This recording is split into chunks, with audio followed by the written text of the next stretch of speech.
يا رب العالمين صل على طه الأمين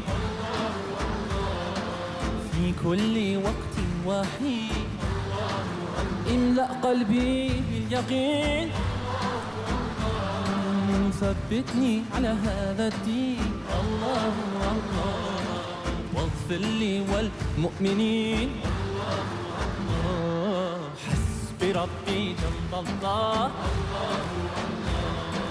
ما في قلبي غير الله نور محمد صلى الله لا إله إلا الله الله. God bless you all. Thank you.